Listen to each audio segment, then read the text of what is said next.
Los recuerdos son lazos que unen y aferran a las personas, forjan vínculos y armonizan la conciencia.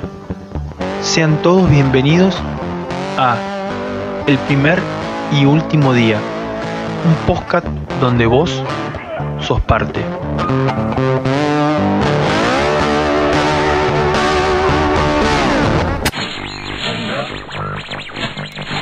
Privyat, camaradas, una vez más para todo el Soviet del primero y el último día, su corresponsal Kuznetsov transmitiendo desde una nueva base secreta por temor a ser espiado nuevamente.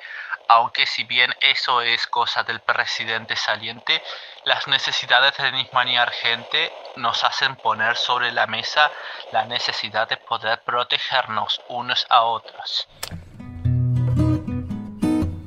Hola a todos y bienvenidos al primer y último día, tercera edición. Uy, pará, no, guacho. Esto fue tremendo. Se escucha, de todos lados se escuchó. Alto eco. Producción, ¿qué estás haciendo? Me tomo un traguito. Bueno, toma dos. Va de nuevo, dale. Hola a todos y bienvenidos al primer y último día, tercera edición de este podcast increíble que empezamos a grabar con estos loquillos de mi querido pueblo Villa Iris. Hola Morky, ¿cómo estás? Agus, querido, ¿cómo andamos? Bien, feliz, muy feliz. Mañana es mi cumpleaños, así que nada, una alegría increíble. La estoy pasando bomba porque voy a estar solo en cuarentena, así que nada, la voy a pasar rebomba. De una, bueno, sí, dale, haz el silencio porque es así, es un silencio rotundo, dale, no importa. Bueno, ya está, minuto de silencio colaborado como para poder aguantar este cumpleaños en cuarentena, y así empezamos con nuestra querida edición. Morgue, contame, ¿cómo andas? ¿Todo bien? Pero por ahora todo tranquilo, la verdad que vamos llevando la cuarentena por suerte bien, porque seguimos en fase 5, no como vos allá. Igual... me la querés seguir bajando, bien. No, te iba a aclarar eso justamente, que yo mi cumpleaños también ya lo pasé en cuarentena. En marzo, ni bien arrancó, o sea, bien todo picante, solo, con mis viejos, pero sin ninguna amistad que no sea familiar. Claro, bien. Y bueno, lo bueno que tenía escabio nada más, pero bueno. Tan solo no estabas entonces, estabas abrazado a tu botella de vino y... Abrazado. Sí, de una. Ahí va el tema, Pipo, ponenos el tema ahí. Prendido a tu botella vacía. Che, bueno, tenemos un montón de cosas lindas para contar en este podcast. Estamos haciendo una introducción bastante de mierda, pero bueno, no importa. Hay un montón de cosas lindas que van a venir después de que terminemos de hablar. Tenemos una entrevista recopada con Santiago González de PUM. Alta entrevista. Así que nada, una entrevista hermosa. Y también contamos con la columna de filosofía a cargo de Nicolás Nahuel. Otra mamá. Que bueno, nada, tiene muchos condimentos lindos, muchas reflexiones. Él tiene un texto que, bueno, se llama El virus del pensamiento. Ese texto fue el comentario de la columna, así que nada, muchas cosas que hablamos con él, que bueno, estamos anticipando un poquito para que se queden escuchando este podcast. Y bueno, nada, hoy tenemos un episodio que más allá de la introducción, que es bastante de mierda, pero bueno, ya hacemos lo que podemos con lo que tenemos. Somos felices con eso y nos quedamos ahí contentitos. Exactamente. Bueno, nos pueden buscar en las redes sociales como El Primer y Último Día en Instagram. Si no, en Twitter, ¿cómo es, Morqui? Como primer_último. Ahí va. Y si no, bueno, el canal de YouTube también, que es El Primer y Último Día. El Primer y Último Día. Que bueno, igual ya los que nos están escuchando seguramente ya nos siguen, pero bueno, compártanlo aunque sea. Exacto. Eso ya suma. Tenemos lindas novedades también porque vamos a salir en radios. Acá en Neuquén tenemos Megafon, que va a transmitir nuestro podcast los días miércoles a las 21 horas.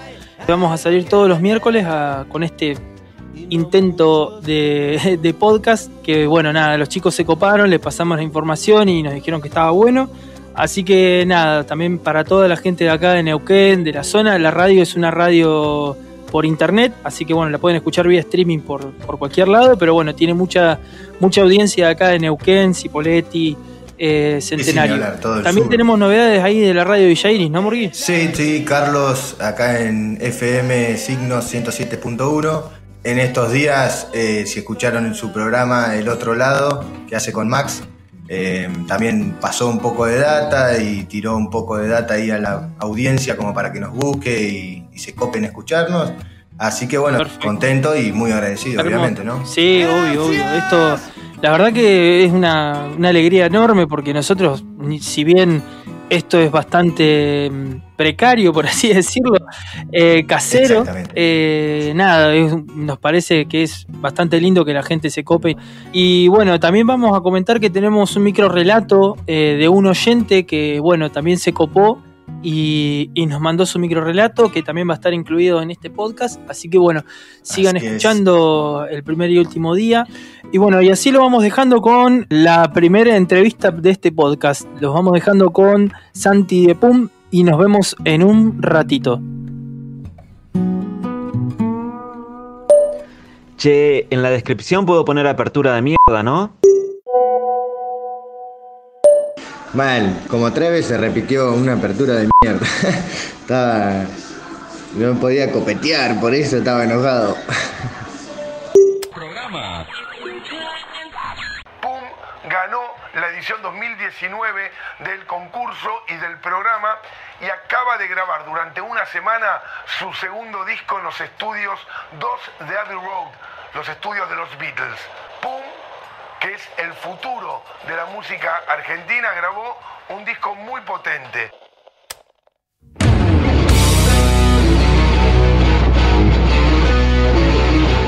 Santiago González es guitarrista, cantante y miembro fundador de la banda de rock nacional Pum.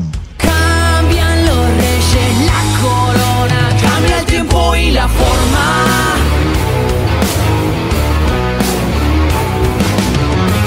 Día a día, noche a noche, cambian. En vísperas de la salida de su segundo disco, Cruza el laberinto, grabado en Abbey Road, habla con nosotros sobre su camino en la música y cómo llegaron a grabar en el mítico estudio de Londres. Cambia el suelo, cambia el color de las cosas. Bueno, y así con Nunca Cambió, como presentación empezamos con esta entrevista. Hola Santi, ¿cómo estás? ¿Todo bien? Hola, ¿cómo andan? ¿Todo bien por acá? Bueno, me alegro. Morgui, ¿estás por ahí? Santi, ¿cómo están? ¿Todo bien? ¿Cómo va? ¿Bien, vos? Lujo. Buenísimo. Estamos todos entonces. Bueno, Santi, para empezar esta pequeña entrevista, primero te voy a agradecer por darnos una mano y por prenderte en esta onda. Así que bueno, desde todo el equipo de El Primer y Último Día te doy las gracias porque es una linda oportunidad para charlar un poco con vos. No, por favor, gracias a ustedes por la invitación y un placer participar. Buenísimo. Che, contame cómo estás pasando la cuarentena, cómo la llevas, che. Muy bien, por suerte. Estamos con Sabrina, que es mi pareja, estamos en la dulce espera. Y nada, en unos días nacería Milo. Uy, qué lindo. Nuestro hijo. Qué lindo. Así que nada. Felicitaciones. Gracias. Felicitaciones. Disfrutando mucho del estar acá en casa. Bueno, preparando cosas también, viste, uno nunca se queda quieto y componiendo y grabando y reproduciendo. Imagínate, nosotros empezamos a hacer un podcast en plena cuarentena, así que está espectacular. Nadie se queda quieto. No, vale. Che, contame cómo están trabajando un poco ustedes con PUM, cómo están trabajando ahora en cuarentena y eso. Mira, todo lo que hacemos lo estamos haciendo así como la mayoría de las bandas y de los artistas, a distancia, virtual, grabando a distancia, filmándonos a distancia, ¿viste? Yo junto por ahí la data, sí. Cada uno se filma en su casa y vamos subiendo cosas así. Y mismo con las canciones nuevas que entren seguramente en el tercer disco, también armándolas de esa forma, ¿viste? Como todo. Bien, ya van pensando un disco nuevo, bien ahí. Sí, nosotros no paramos, somos muy manijas. Ahí va. De una. Y bueno, eso, ¿viste? Adaptándonos a esta nueva modalidad por la pandemia, ¿viste? Ni hablar. De una, sí, como todos. Bueno, nosotros, imagínate, también somos un grupo de amigos que estamos todos a la distancia haciendo este podcast, así que más o menos todos laburando de la misma forma, pero bueno, sí. Acomodándonos todos a esta nueva realidad o esta nueva normalidad. Sí, no queda otra, ¿viste? Hay que surfear la ola. Ni hablar, hay que cambiar, exactamente. Che, y te quería preguntar, para que los que nos están escuchando también sepan un poco más de ustedes, sí. ¿Cómo fue el flash de hacer la banda, sus principios en la música, qué influencias tuvieron? Mira, la banda, la verdad es que, mira, ya van, en el 2014 se armó PUM, ¿viste? Comenzó siendo un trío, lo armé yo, ¿viste? Comencé siendo un trío y después lo conocí a Joaquín Baglietto, cantante, tecladista, se cuelga la viola también a veces. Ahí va. Y ahí empezó a tomar como otro color, ¿viste? Pero ya venimos hace un tiempito y nada, influencias de todo tipo. Pensá que cada uno, ¿viste? Por su lado tiene como muchas bandas escuchadas y mucha música, pero digamos, el estilo así, PUM, viene más claro, de una. Viene más del rock de acá, ¿viste? Dividido, Ceruca, Huevo, Marilina. Ahí va. De una, sí, cada integrante también tendrá como su influencia y entre todos van armando. Sí, totalmente. De una. Pero bueno, así comenzó PUM, digamos. Ahí va. ¿Cuál fue esa primera banda que vos acordás de la adolescencia y tus inicios musicales que vos decís, uy, esta banda sí me remarcó, me voló la cabeza cuando era pibe? ¿De acá o internacional? No, la banda que a vos decís, uy, esta banda la llevo en el corazón, así, tu primer banda fanático. Mira, mi primer banda hiper mega fanático fue a los 2 o 3 años, Guns N' Roses, por mi tía. Ahí va. Y como a los 10, 11 años descubrí Queen y ahí se me explotó la cabeza. Ahí va. Sí, mi banda así de cabecera. De hecho, hace un tiempito me mandé a hacer una guitarra, una réplica como la de Brian May. Mirá. Soy bastante fan de Queen. Ahí va. Así que Queen sería esa banda. Queen sería la pude ver en Instagram, que está la foto preciosa, esa guitarra es hermosa. No, es un sueño cumplido para mí. Para muchos es un sueño, para vos es cumplido. Ni hablar.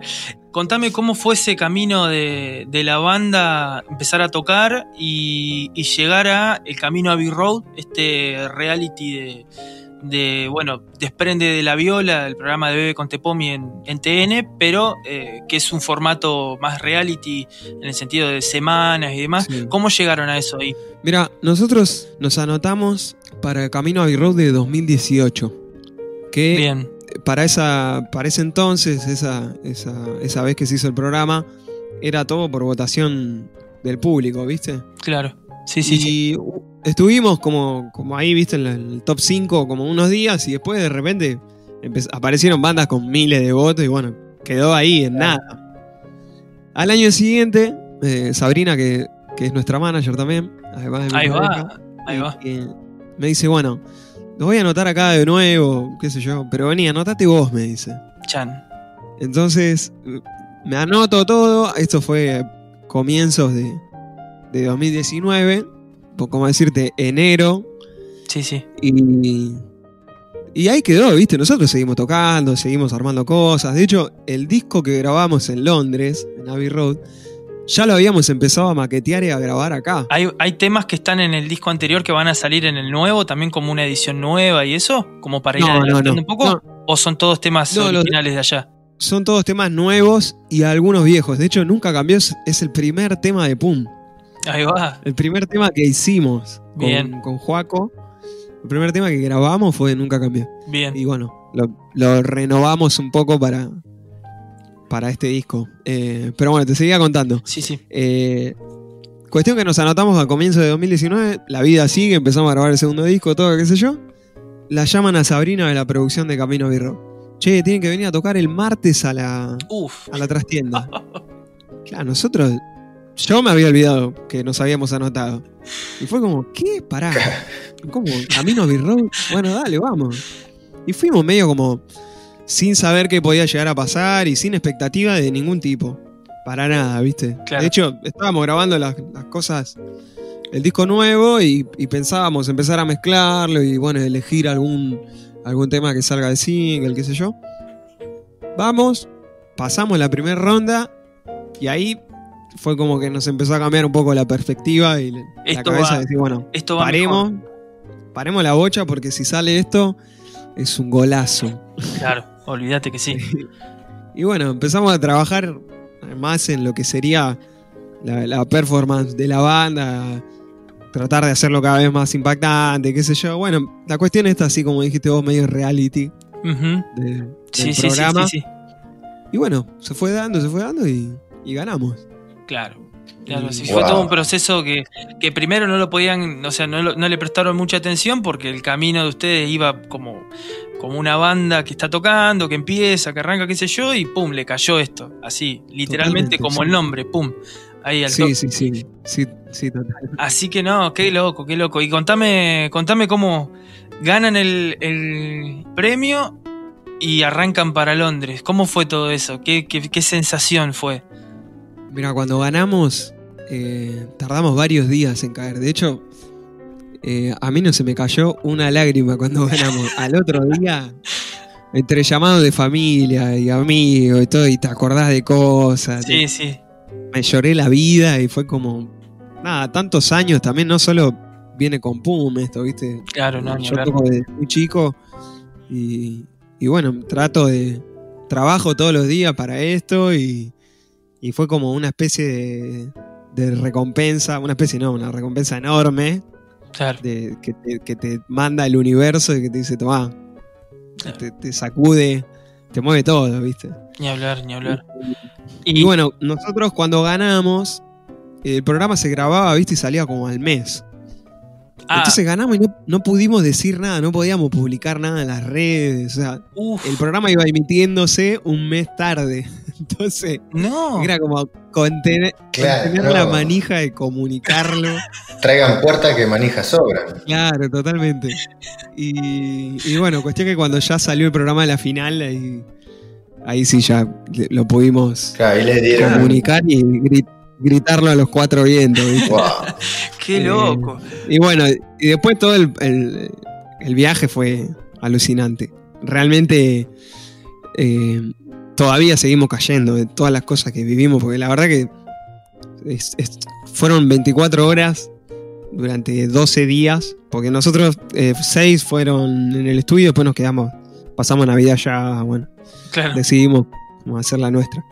Y súper intenso, nada, muy irreal todo, porque de repente imagínate un pibe de acá, de Argentina, de barrio, y estás ahí en Londres, entre medio de millones de culturas, nada, es una locura. Es una locura, realmente no lo procesás en ese momento, ¿viste? Sí, me imagino.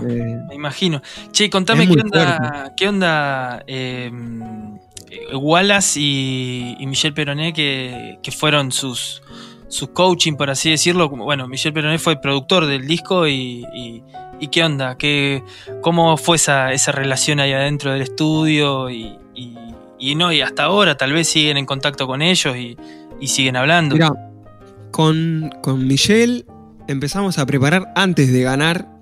Cada banda, viste, tenía como una de las evaluaciones era la preproducción. O sea, habíamos quedado 3 bandas: Picante, Puyaca y nosotros. Uh-huh. Y Michel trabajó con las 3 bandas una canción para ir a grabarlas al estudio de Álvaro. y después tocarlas en el programa de la final. Y bueno, el laburo con Michelle fue la verdad que muy fluido, no hubo roces en un principio. Después ya cuando ganamos sí, ya ahí, viste, era como empezar a ceder un montón de cosas que uno no está acostumbrado, claramente. Siempre hicimos lo que quisimos, sí, artísticamente, y de repente tener el ojo crítico de otra persona y la mano también, viste, porque che, esto, mira, cortalo acá, o este estribillo repetilo. Claro. Pero hubo muchas cosas acertadas y muchas otras cosas que mucho no cedimos, pero se logró un buen laburo en equipo. De una. Estaba todo bastante cocinado, ¿viste? Claro. Nosotros, como te conté antes, ya estábamos grabando el segundo disco acá, así que estaba bastante redondo todo el asunto. Claro, sí, me imagino. Igual, tener la presencia, me imagino, de Michelle es increíble, debe ser un chabón. Sí, Michelle es un grosso, sabe mucho de música. No sé si saben, pero él armó una radio de cero acá. Sí. Nada, es un tipo con mucha trayectoria, laburó con Papo, vivió afuera, tocó con una banda que tenía en Europa, en los 70, ¿no? Sí, es un tipo con mucha experiencia. Claro. No, y ni hablar, esa mano a ustedes también le viene re bien. Ni hablar. Como una banda que está recién arrancando y tiene un impulso tan importante como esto, me imagino que un ojo crítico como el de él también a ustedes los debe recontra haber ayudado en un montón de cosas, tanto musicalmente como para producir, para pensarse ustedes como si van a hacer, como qué futuro van a tomar, qué es lo que ustedes quieren, sí. Todo eso. Sí, ni hablar, nos sirvió muchísimo. Y aprendimos un montón, realmente. Che, y contame un poquito cómo piensan la salida de este disco en plena cuarentena, porque por un lado va a ser difícil el tema de tocar en vivo y pensarse tocar en vivo dentro de un tiempo, porque no sabemos cuándo va a pasar, sí. Y por otro lado también lo que es sacar un disco en cuarentena es como tirar oro a la gente, porque la verdad que muchos estamos en la dulce espera de algo nuevo para escuchar y que salga un disco nuevo en cuarentena siempre es interesante para escuchar. Sí, ni hablar. Mira, tratamos de ser lo más estratégicos posibles y adaptarnos, como te dije antes, a esta situación. Largamos 2 singles, uno es Nunca Cambié y el otro es Antes de que vuelvas. Como de entrada, ¿viste? Como claro. Llegás a una fiesta de 15 y el primer plato. Perfecto. Tenés esto y después ya se pudre todo. Claro, sí, ni hablar. Empieza el Morphy posta, Carnaval Carioca. No sé por qué hice esa analogía, pero digamos, viene como por ahí, ¿viste? Claro. Con respecto a show en vivo, y no, hasta que no pase todo esto, no. En vivo no creo que hagamos nada. Sí, probablemente surja o salga una presentación streaming, ¿viste? Claro. Pero bueno, estamos craneando también un poco eso. Sí, porque también es una cuestión bastante compleja llevarla adelante, no es una cosa fácil. Y también hay que tener... No, pero es algo que seguramente salga, ¿viste? Bien, perfecto. Tenemos muchas ganas de que se concrete. Así que... Bien, acá vamos a estar en la dulce espera cuando lo publiciten y lo larguen. Seguramente le vamos a hacer el aguante desde acá. Quédense bien tranquilos. Buenísimo. Obviamente. Buenísimo, muchas gracias. Che, quiero detenerme en algo que lo nombramos muy al pasar, pero sí. El pequeño que están esperando como padres, sí. y la madre que es la manager de la banda, sí. Tuvieron la noticia allá en Londres. No, nos enteramos acá, antes de viajar. De hecho, bien. De hecho, el día del programa sí. El día antes de viajar, el día antes de ganar, ya estábamos embarazados, así que ahí va. Cayó con todo. El premio fue como redondo. Un combo gigante. Muy loco. Lindo combo, igual. Sí. Así que, bueno, fue el viaje y Milo. Se llama Milo, así que... Milo ya conoció Londres. Sí, Milo ya viajó, ya todo. Ya conoce más que nosotros, Milo. Sí, totalmente. La tiene más clara que todos juntos. Bueno. Ni hablar, ni hablar. Bueno, Santi, la verdad que un placer esta pequeña entrevista.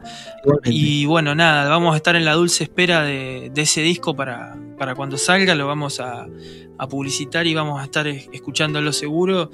Y bueno, siempre las puertas están abiertas, te vamos a seguramente molestar alguna otra vez para charlar un ratito más y comentarnos y demás.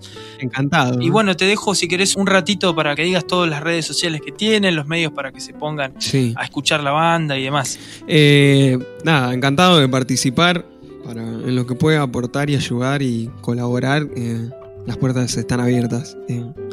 Y con respecto a las redes, todas las redes de PUM son PUM-música. PUM-música. El canal de YouTube, Instagram, Twitter. Perfecto. En Facebook también, PUM Música. Perfecto. Para toda la gente ahí que nos siga. Dale. Buenísimo. Que comparta el disco, que va a estar increíble. Sí, seguramente que sí. Ya los adelantos. Y nos vamos ahora con el adelanto que salió el viernes. Así lo escucha también la gente. Para que disfrute un poco. Excelente. Bueno, y así pasaba la entrevista. Muchas gracias, Santi. Te dejamos un abrazo gigante y vamos a estar hablando. Otro. Buenísimo. Muchas gracias por buena vida. Cuídese. Seguimos en el primer y último día. Sigan escuchando este podcast. Tanto cuesta mantenerte cerca. Siento que me pierdo antes de que vuelvas. Das un par de vueltas y entras en mi cabeza. Llego hasta soñarte y oigo en todas partes.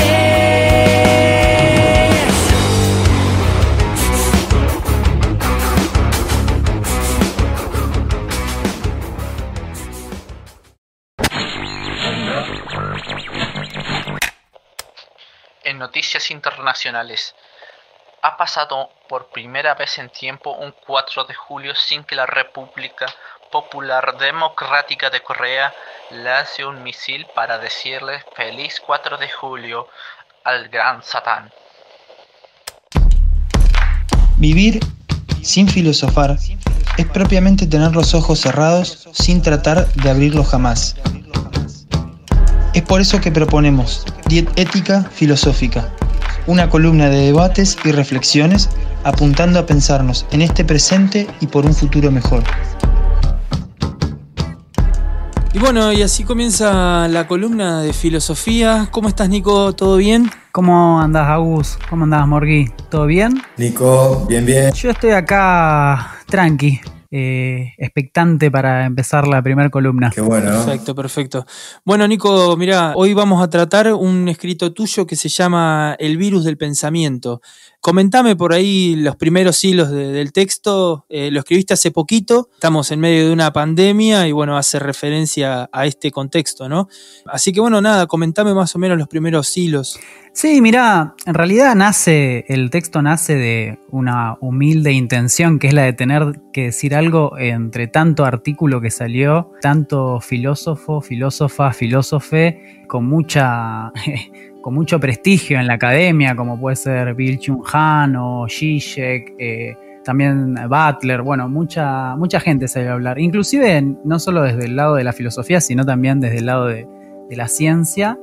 Y bueno, sin tener la pretensión de estar al mismo nivel que esas grandes figuras, a veces uno tiene algo que decir y que aportar desde mi lugar como estudiante de filosofía y sin tener ningún tipo de certeza, porque realmente es un momento de ignorancia latente en la que nadie sabe muy bien hacia dónde vamos y inclusive desde la sabiduría técnica y científica hubo grandes dudas y grandes incertidumbres y cuestionamientos, pero bueno, siempre el ejercicio del pensamiento tiene algo importante para para aportar. Así que de ahí nació la intención de este artículo y bueno, su desarrollo fue paulatino a ese ritmo, ¿no? Al ritmo que nos impuso la pandemia, el confinamiento. Claro.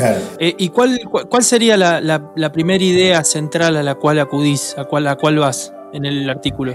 Mira, hay una idea central en el artículo que, bueno, de paso tiro la data, que está en Habitat U, que, bueno, como bien dijiste, se llama El virus del pensamiento, que dice: viralicemos el pensar. Así nace el texto. Lo que a mí me surgió, y fue un planteamiento que es el que es más central dentro del artículo, es que dado que la situación se mundializó completamente, o sea, hay una universalidad fáctica de que todos estamos confinados, o no sé si confinados, pero sí por lo menos interpelados por la presencia del virus, claro. Se genera una especie de comunidad reflexiva ante esa situación, que es universal en términos reales, o sea, no es una universidad abstracta, sino que estamos interpelados por el virus de una manera que se genera una comunidad del límite, así lo denomino yo. ¿Por qué? Porque es ante esas situaciones drásticas del límite, el virus de alguna forma simboliza la posibilidad de la muerte, y justo piensen en el flujo mental que generó esto a nivel mundial.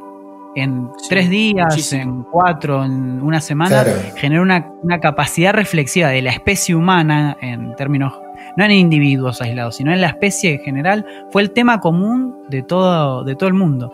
Entonces, eso es como, esa comunidad es la que yo denomino por ahí el hecho maldito del país platónico, porque, bueno, no sé si saben, pero Platón no quería que todo el mundo se dedicara a la filosofía.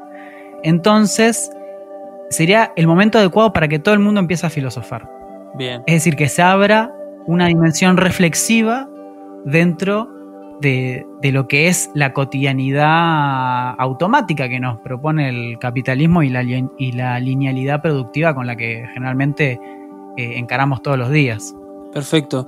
Por ahí yo lo que quería tratar es, viste que al principio de la pandemia como que surgió toda una idea de que, bueno, llamemos a la reflexión, tratemos de pensarnos como sociedad, tratemos de pensarnos individualmente, crear una visión introspectiva de la persona. ¿Vos creés que eso surgirá o no? Mira, yo creo que lo que está pasando es extrañamente familiar. ¿Por qué digo que extrañamente familiar? Porque en realidad es algo que viene siendo previsto. De hecho, el artículo empieza con una cita de La peste de Camus, que es eso, es prever lo imprevisto en realidad, porque esto de que iba a haber alguna peste, de que iba a surgir alguna especie de situación apocalíptica o catastrófica, sí, se viene previendo inclusive desde el cine, o sea, es algo que está latente inclusive en el imaginario. En ese sentido, el tema de que si va a haber así una especie de retorno a la reflexión, yo creo que sí, hay un repliegue, inclusive hasta físico, de las personas en sus propios entornos que propicia la reflexión. Ahora, cuando yo te comentaba esto de la comunidad del límite que nos propone el virus, por decirlo de una manera, es una fuerza exterior que nos propone inclusive repensarnos, yo lo que creo, o más bien a lo que apuesto, porque realmente esto es un universo de discursos en disputa, no es que hay algo que vaya a pasar necesariamente, digo. Cuando Byung-Chul Han dice que bueno, esto nos va a individualizar más como personas, sí, más allá de que él esté tratando de profetizar de alguna forma lo que vaya a pasar en un futuro, yo creo que también hay una apuesta un poco más pesimista, si se quiere, desde mi punto de vista, o desde donde yo pretendo reflexionar, es más bien desde un lugar colectivo. O sea, yo apuesto a que esa reflexión que se hace, y sobre todo quizá acá en Argentina se ve un poco más en algunos movimientos sociales o las reivindicaciones que tienen algunas identidades políticas, que tienen que ver más con una reflexión colectiva. Viste que, por ejemplo, el gobierno hace mucha alusión a la solidaridad. Entonces, ese valor no tiene mucho sentido sin pensar a los demás. Yo espero que esa reflexión singular, particular, personal, que tenga que ver con el virus, que digamos ese diálogo íntimo que tiene cada quien con el virus, si se quiere, o con la muerte, que es aquello que por ahí es lo que está detrás del virus, me parece. Sí, el miedo. Claro, pero es el miedo a eso, o quizás no a la muerte propia, sino a la ajena, ¿no? El contagiar a otro, a otra, y que esa persona se muere también por tu culpa, ser un factor de contagio para el resto. Toda esa dimensión creo que se resuelve a partir de una, obviamente, como decís vos, de una dimensión de reflexión singular, pero que tiene que apostar a lo colectivo como salida. Y ahí es donde yo creo que es la comunidad anónima esta reflexiva, que de alguna manera están todos pensando más o menos lo mismo. El tema es para dónde va, porque, o creo que ahí que está la disputa de las narraciones, porque el día que pase la pandemia va a haber una narración, por decir así, sobre todo las narraciones hegemónicas, que se arrogue la pretensión de narrar el pasado y cómo fue que transitó Argentina la pandemia, cómo fue que el mundo transitó la pandemia. Así como existe una narración de cómo la Unión Soviética cayó, por ejemplo, en los 90, y cómo triunfó el capitalismo, el fin de la historia, el fin de los relatos, etc. Esto nos habilita, eso me parece interesante, nos habilita a construir un nuevo relato de la humanidad, o si se quiere, de la poshumanidad, de que está más allá de eso que creíamos. Porque el capitalismo ante un virus microcelular, o no sé, no me quiero meter en el terreno de la biología, pero muy pequeño, se ve puesto en jaque.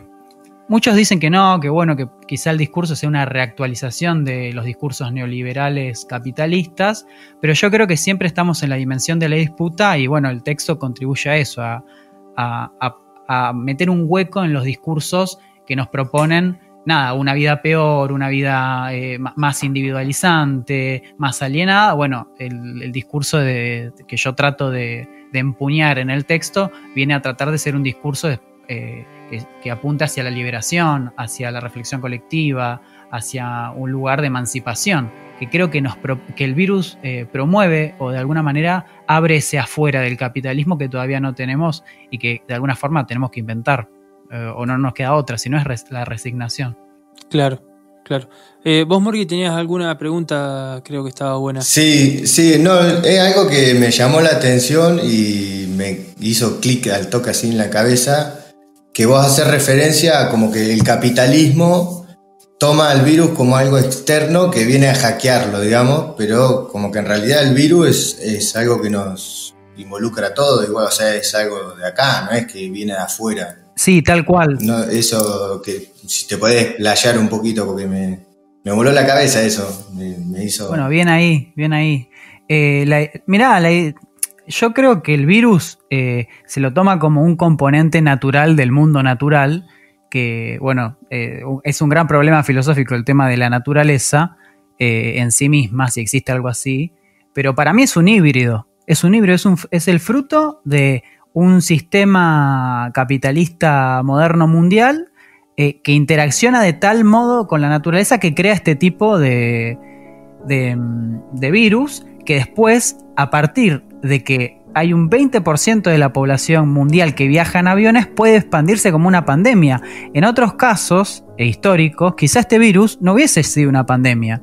¿Por qué? Porque no hubiese podido viralizarse de la forma que se viralizó si no hubiese sido por la maquinaria capitalista que existe. Entonces yo, o por lo menos de mi punto de vista, hay que pensar el virus, y si en algún momento futuro pensamos este contexto pandémico, hay que pensarlo en el contexto de cómo se expande a través del capitalismo. Es decir, sin la posibilidad histórica y política del capitalismo, el virus no hubiese sido lo que es. Claro. Y en ese sentido, siempre pensamos a aquellas cosas que se le anteponen y vienen a joder, digamos, de alguna manera el capital, como algo molesto, una afuera que irrumpe. COVID-19, I said that's an odd name. Y que, bueno, esto que no estaba previsto, que es algo que creo que ya lo dije, que en realidad ya estaba previsto. Hace un montón de tiempo que se vienen previendo cosas como posibles pandemias, posibles catástrofes, el cambio climático. Todo eso es producto de un sistema político que además conoce sus propias consecuencias, pero parece no poder parar.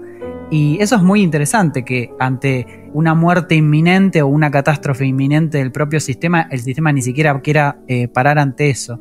Entonces yo creo que, hay que pensar al virus como un híbrido natural cultural que nace justamente de la matriz extractivista que tiene el propio capitalismo moderno actual. Claro, si no, me parece que nos perdemos una gran parte de lo que se puede pensar. Sobre todo al capitalismo en esta pulsión ecocida que tiene, ¿no? De destruir la naturaleza, todo lo que haya por delante por maximizar la ganancia y bueno, lo demás es un resto, es el basural humano o natural que queda. Pero sí, me parece que sí, que no se puede pensar sin vincularlo al capitalismo. De algo parecido hablamos también en la columna del capítulo pasado con Barbie, la columna de B de veganismo, de eso también, ¿no? Las consecuencias del capitalismo, cómo llegaron también ahora lo engancho con esto, ¿no? Como a formar un virus que en cierto modo podría llegar a ser como un mal necesario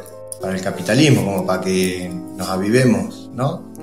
Yo creo que, digamos, si pensamos en una perspectiva histórica, o sea, por ejemplo, hay gente que te diría que sí, que puede ser como que esto iba a pasar necesariamente. Yo no sé si iba a pasar necesariamente. Lo que sí sé es que se constituye como una gran oportunidad de pensar de vuelta el capitalismo, o inclusive pensar más allá del capitalismo, que es algo que hace mucho tiempo, después de lo que se llamó la caída de los grandes relatos o la muerte de los grandes relatos y el fin de la historia, es algo que quedó clausurado y que ahora nos demuestran que este sistema no va más. O sea, que no va más en el sentido de que es incompatible con la vida en la Tierra. O sea, no es que es un sistema injusto y no nos gusta. No va más porque va directo hacia o sea, estás yendo hacia un barranco. Sí, tiene fecha de caducidad. Claro, estás yendo hacia un barranco y en vez de bajar a segunda, pusiste tercera, cuarta, quinta y y cada vez estás acelerando. En ese sentido, yo creo que, bueno, el virus viene a frenar. De hecho, vieron que salió noticias de cómo la naturaleza se revitaliza y cómo bajó los gases que tiramos. Sí, el nivel de contaminación. Exactamente, todo eso, inclusive la gente lo celebra. O sea que hay una conciencia de que el mismo sistema anda mal. Pero estamos en piloto automático y en la teatralidad de la vida que constituye nuestra cotidianidad, ni nos lo ponemos a pensar. Somos muy presentistas en ese sentido, no pensamos mucho en las generaciones futuras.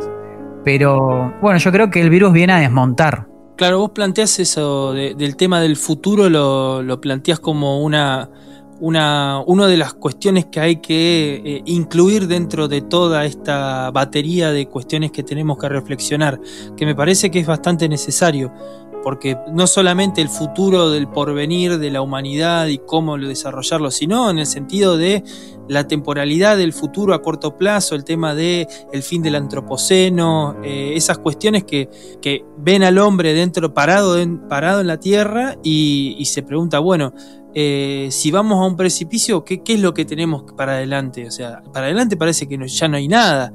Me da esa sensación. Claro, hay una cierta imaginación apocalíptica, política también, de un contenido político fuerte, que imagina la devastación total.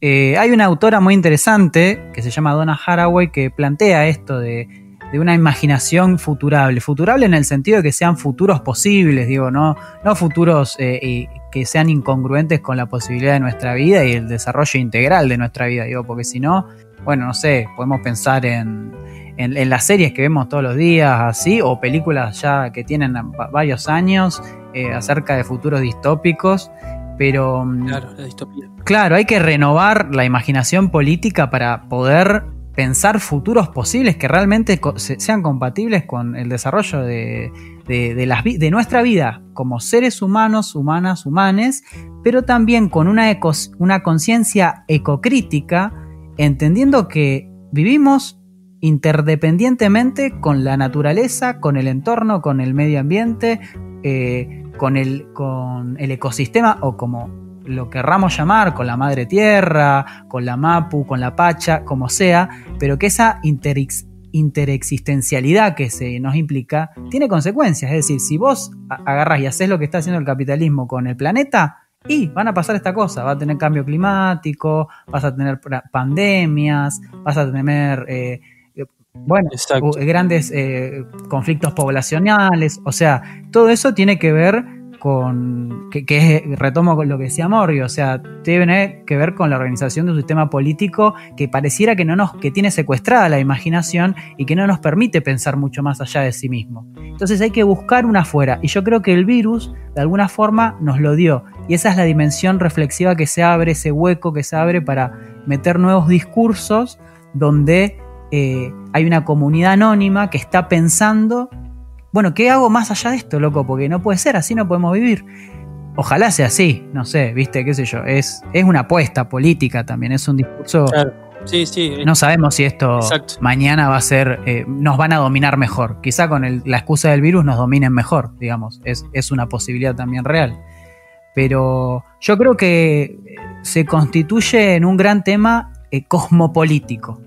Esa para mí es la palabra. Y si no, que cada uno piense cómo venía viviendo y qué le implicó esta pausa, esta epogé, se dirían en filosofía, esta suspensión, este paréntesis que implicó el virus. Si no se puso a pensar un rato cómo venía su vida, qué estaba haciendo, cómo cambia. Y bueno, viste que al toque nos metieron la palabra nueva normalidad. Sí. Y bueno, quisieron como retomar de vuelta esto, un montaje, un teatro de la vida cotidiana, porque el capitalismo tiene que seguir produciendo. Nada, ojalá que exista una popularización de la filosofía en el sentido más crítico para que la podamos, desactivar un poco el piloto automático y ver hacia dónde estamos yendo. Y si estamos yendo hacia un barranco, y bueno, no sé, tratar de agarrar el volante y o poner el freno de mano. Piloteada, claro. Qué sé yo. De una, sí. De una. Bueno, la verdad que nos alegra muchísimo tenerte como parte del primer y último día, porque es un espacio hermoso para charlar. Yo la pasé perfectamente bien, no sé vos, Morgi. Ya estoy flasheado directamente. Hermoso. Para mí es un espacio muy lindo para charlar y para conversar.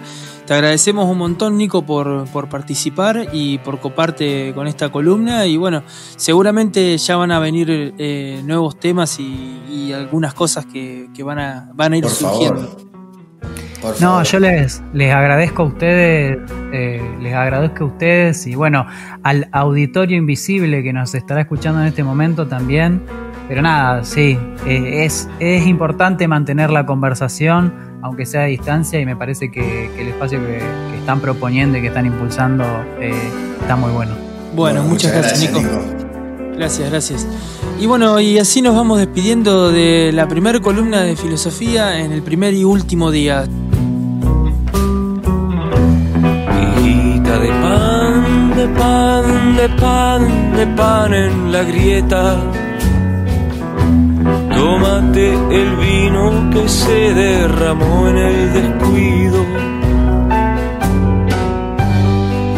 y contame de todo lo que como vos se derrumbó. Alguien dijo algo en algún punto lejano.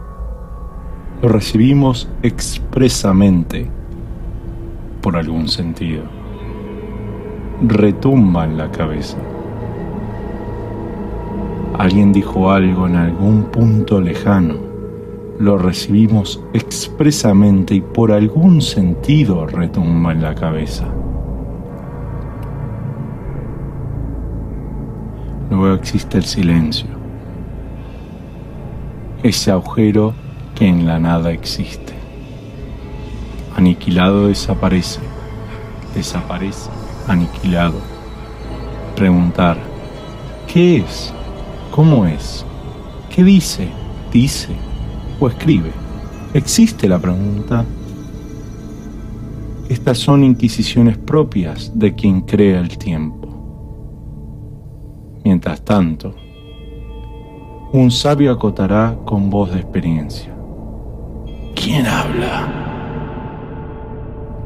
Y en algún punto lejano, en algún punto, se enuncia el silencio de quien no entrará jamás a un universo inaccesible. ¿Siempre será así? Este relato se llama ¿Quién habla? Y fue narrado por su autor, Santiago Zaguiar.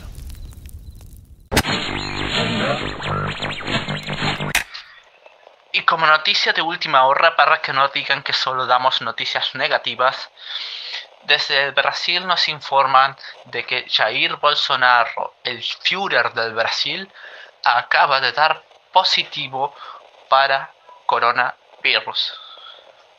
Desde aquí, su corresponsal se suma a las millones de personas que alrededor del mundo elevan su oración y dicen: ¡Fuerza COVID-19! ¡Tú puedes! ¡Tú puedes! ¡Hurra! Gripezinha ou resfriadinho. Hasta aquí llega el informe de su corresponsal comunista, conocidos como ustedes como el camarada Kuznetsov, para el Soviet del primer y último día. Muchas gracias una vez por estar con nosotros y por favor sigan respetando las medidas de distanciamiento y el aislamiento para poder estar vivos y el día de mañana bebernos un vodka todos y poder bailar Kalinka. Das vidania. Y bueno, después del micro relato fantástico que nos mandó Santiago, increíble, muchas gracias a nuestro oyente de Buenos Aires, que bueno, nada, nos empezó a seguir en las redes sociales, se copó, nos mandó un micro relato, así que nada, muchísimas gracias a él por coparse. Un capo, la verdad. Y bueno, estamos llegando ya al cierre. Morgui, ¿todo bien? Bien, bien. Acá terminando con el Fernandito, tranquilo. De una. ¿Vos cómo arrancaste ese cumpleañito? Bien, bien, me tomé una botellita de vino, tranqui, con familia, una rica torta. Perdón, un vasito, no una botellita, era un montón, me parece un montón. Un vasito. Sí. No, era mucho para hacer el programa, una botella de vino es mucho. Es mucho, sí. Vos me imagino un vasito de Fernet nomás, ahí tranqui. No, Sprite, estoy tomando Sprite. Perdón. Bien, perdón, te estaba identificando mal.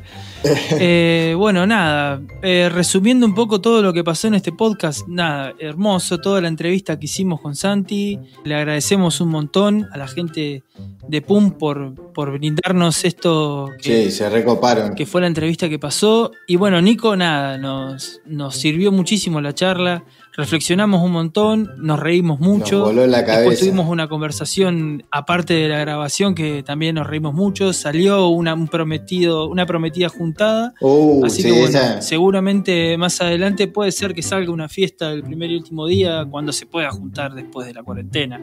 Sí, ni hablar. Cuando termine la cuarentena esta vamos a tener que llamar a columnistas y entrevistados todo y coordinar un punto de encuentro que nos quede cerca todo y chao. Sí. Me gusta esa idea. Che, Morgui, contame algún cumpleaños que recuerdes así como fuerte.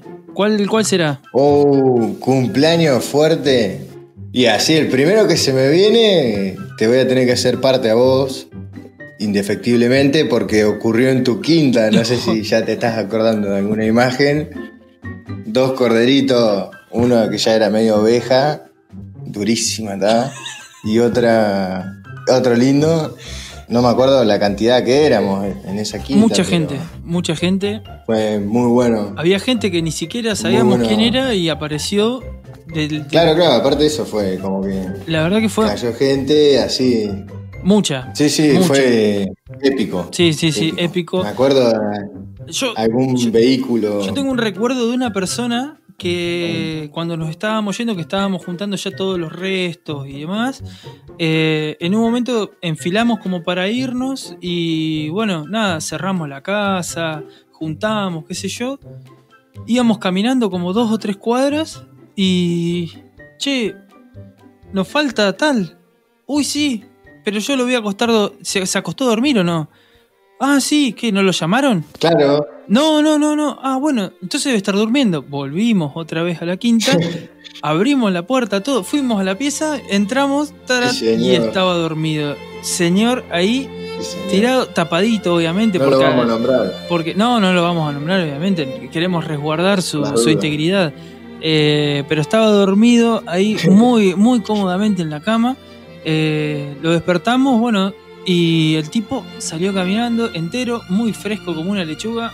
Fue y se compró unas empanadas en la panadería. 7:30 de la mañana. En la carnicería de los cuñados. Sí. pasamos el chivo también de paso. Ya, la pasada le hicimos propaganda. De una. Ya fue, la mejor carne que Hermoso. Che, no, pará.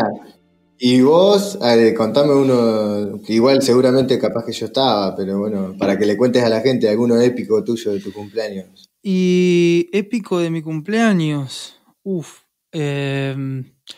A ver, no había. Haber sido allá en Neuquén, capaz. Y el del año pasado, la verdad que estuvo muy bueno, porque había mucha gente, teníamos un espacio grande y terminamos muy tarde. Lo único que fue un conflicto ahí a lo último, cuando viste que ya no las copas empiezan a pesar y la gente se pone media densa, que esto que el otro. Hubo un conflicto medio extraño que nos empezamos a desconocer, que porque vos, porque yo, que qué sé yo, y bueno, nada. Turbio, claro, se puso picante. Sí, se golpearon un par de puertas, ventanas, qué sé yo, pero nada, no quedó bien. Se pudrió un poco, pero. Se repudrió.